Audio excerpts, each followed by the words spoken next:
আমরা কোর্টে যখন আর্গুমেন্ট করেছিলাম তখন সাক্ষীদের জবানবন্দির থেকে কিছু অংশ আমরা আদালতে পাঠ করিয়ে শুনিয়েছিলাম প্রাইমা ফেসি কেস শো করার জন্য। তারা সাক্ষী দিবেন আদালতে এবং সে সাক্ষীর মাধ্যমে তুলে ধরবেন গুমের স্ট্রাকচারটা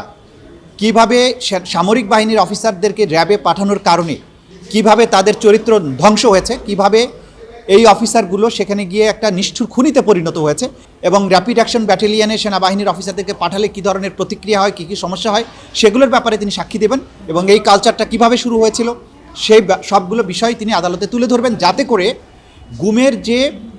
টোটাল স্ট্রাকচার এবং এই হত্যাকাণ্ডের সংস্কৃতি কোথায় কিভাবে শুরু হলো, কিভাবে এর বিস্তার লাভ করেছিল, এই বিষয়গুলো উঠে আসবে। যে সমস্ত ব্যক্তি এই গুমের বিষয়টাকে সিস্টেমে পরিণত করেছিলেন এবং উইদিন দ্য সিস্টেম যেভাবে গুম তারা একটা কালচারে পরিণত করেছিলেন, তাদেরকে যারা মেইন পারপিট্রেটর, যারা মেইন এক্সিকিউটর, যারা এগুলো করতেন, তাদেরকেই আসামি করা হয়েছে। এন্টায়ার বাহিনীকে আসামি কখনোই করা হয় না এবং সেটা ফৌজদারি আইনে এটার প্রয়োজন নেই।